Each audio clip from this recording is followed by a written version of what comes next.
Okay, we're going to look at integration by substitution for a definite integral.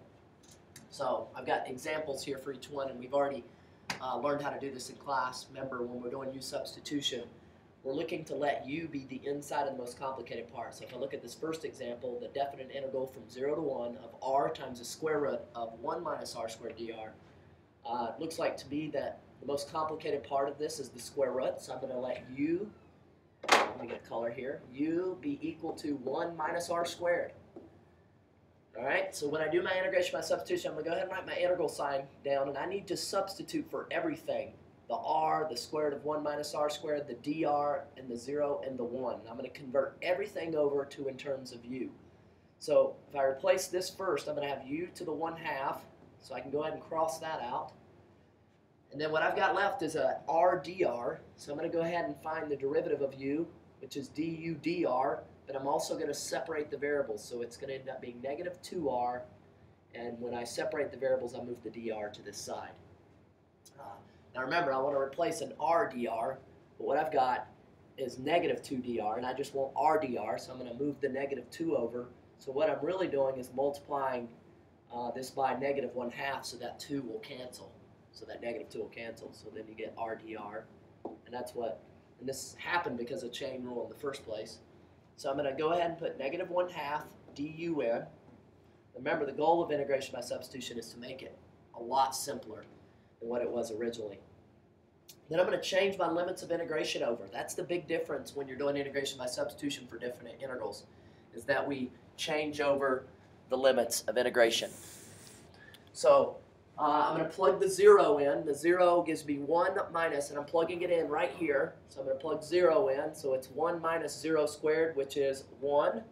Then I put the 1 in, which is going to be 1 minus 0 squared, which is 0. Now I can evaluate the definite integral. But now, before you can evaluate, notice that your limits of integration, your lower limit is bigger than your upper limit. So I need to switch those. So I need to switch it so my lower limit is the smaller number, my upper limit's the bigger number, and then I have to change the sign here to make that 1/2. So I've got u to the 1/2 du. Now I can find the antiderivative. So let me go ahead and scroll down a bit here. So it'd be u to the 3/2, and then I divide by that new exponent. So I'm going to take 1/2 and I'm going to divide by 3/2, and this will be evaluated from 0 to 1. And I'm going to go ahead and leave that constant out front so I don't have to deal with it. Now when I divide 1/2 by 3/2, I'm multiplying by the reciprocal. So that's going to end up being multiplied by 2/3, which means these 2's will cancel, and really I have a 1/3 out front. That's u to the 3/2. Okay, evaluated from 0 to 1. So I'm going to have that 1/3 out front. And then f of b minus f of a, fundamental thermocalculus part 2. And put the 1 in. So it'd be 1 to the 3/2. Okay, there's your f of b. Then minus 0 to the 3/2. And then when I evaluate, I get 1 to the 3/2. That's the square root of 1. 1 cubed is 1. Minus square root of 0 is 0. 0 to the 3rd power is 0. That ends up being 1 minus 0 inside the brackets. And I get 1/3 times 1, which is 1/3. So there's the first one. So that would be the area under the curve from 0 to 1 of r times the square root of 1 minus r squared dr. Okay? Next one, the definite integral from negative 1 to 1. Anytime we have fractions, I always gravitate towards the denominator. And it looks like to me the inside, the most complicated part, which is the denominator here in this problem, is 4 plus r squared. So I'm going to let u be 4 plus r squared. So that's going to give me du is equal to, the derivative of 4 is 0, the derivative of r squared is 2r, and then this was du dr, but I moved the dr to this side, separation of variables. So, limits of integration, convert these first, plug that negative 1 in, that's going to be negative 1 squared, which is 1. So 4 plus 1 is 5. Plug in a 1. 4 plus 1 squared is 5. Oh gosh, I don't even have to finish this problem. When I do use substitution for this one, this is just awesome. Even if I do the u substitution, I'm going to get u squared on bottom.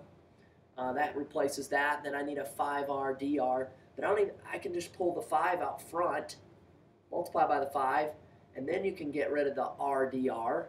So the 5 comes out front, and then I need to get rid of the r dr. Well, I need a 1/2 du to get rid of the r dr. There we go. So that's going to make that really, when I put in a 1/2 there, that's going to make that 5/2. I'm going to multiply this by 1/2, and then put in the du. But here's the deal. Because the integral's from 5 to 5, we learned a property that anytime we have an integral from 5 to 5, there's no width to the Riemann sum, which we know that an integral is a limit as those partitions approach 0, which means there's an infinite number of rectangles here, so those rectangles have no width, so the area actually is 0. And 0 times whatever this has out front is still 0. So this one ends up being 0. So there's those two. Let's look at 2 more examples. Got a total, about 5 more left to do. Next one, same thing, use substitution. I'm going to let u, I could let it be the top, I could let u be the cosine, but the problem is when you let u be cosine, which is why I gravitate towards the denominator, yes, you get du is equal to negative sine x dx. But the problem is I want sine in the denominator, and so letting u equal the numerator is not going to allow sine to be in the denominator. So I'm actually going to let u equal the inside of the denominator. So it's going to be u is equal to 4 plus 3 sine x. Okay, so now I can start my integration by substitution. I'm going to have it over u to the 1/2. Okay, that's gone. All right, I can do my limits of integration real quick if I want. I can plug in negative pi. Sine of negative pi is 0. 3 times 0 is 0, which is going to give me 4. Sine of pi, plug in sine of pi. Sine of pi is also 0. 3 times 0 is 0, and 4 plus 4 is 4. Oh, there again, we're going to have the area from 4 to 4, so it's not going to matter on any of this other stuff. The answer to this is going to be 0 again, because it's the area from 4 to 4. So again, another one where when we do use substitution, it changes it over to where we have an area with no width. The next one, though, let me go ahead and, on this one before, let me go ahead and show you what the u substitution would have been the rest of the way if you didn't recognize that right off the bat. You get du would have been 3 cosine x dx. Okay, we need a cosine x dx, so it'd be a 1/3 du is equal to cosine x dx. So I throw the 1/3 out front. I put the du in, which replaces the cosine x dx. I've converted everything over, and again, because this is from 4 to 4, the area is 0. The next one, I don't think it's going to be that way. I got cosine times sine. Either one for you would be okay, but you definitely want to go with the inside of the more complicated part. Now, if you start with 2 theta, the reason 2 theta doesn't work is because the derivative would be 2 d theta, that differential equation. And the problem is, I could get u equal to, I could go through and I could replace these and have u here. But the problem with that, and you know, I could throw a 1/2 out, is we haven't gotten rid of the product. We haven't gotten rid of this. We don't have a product rule for integrals. So I need to get rid of this product somehow. I need to get rid of the multiplication here. I need to make it something simple, a simple power. So I'm going to let u be the inside of the more complicated part, which here would be the cosine. So I'm going to go 1 layer out. The most inside is 2 theta, so I'm going to go 1 layer out of that, and that'd be cosine 2 theta.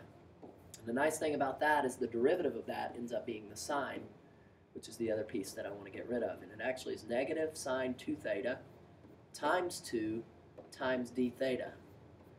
And if I simplify that, it's actually du is equal to negative 2 sine 2 theta d theta. Okay.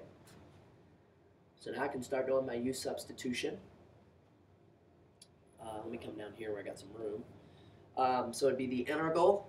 Let's go ahead and change my limits of integration using the u. If I plug 0 in, 2 times 0 is 0 right here, and cosine of 0 is 1.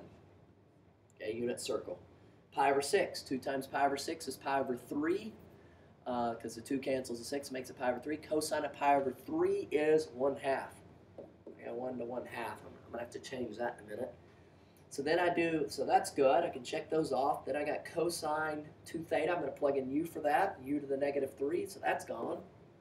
And then I need sine 2 theta dx. Or this is supposed to be a theta, actually. Typo there. So what I want to do is I want sine 2 theta dx, or d theta. So I'm going to divide by -2. So -1/2 du will be what we can use to replace there to make our substitution. So I'm going to throw a -1/2 out front and then a du behind it, and that'll take care of the sine 2 theta d theta. Now, my limits of integration are not in the correct order, so I need to change those. I need to swap those when I swap the limits of integration, because what we're doing is we're measuring from 1 to 1/2. So if you imagine a graph like this, and if you're going from, let's say this is 1/2 to 1, and you're finding the area under that curve, what you're doing is you're imagining this width being negative. And so when I switch these, I got to know that when I was measuring the area to the left, it was actually a negative. So that makes that positive out front, positive 1/2 when I negate it. So it'd be u to the -3 du. Okay?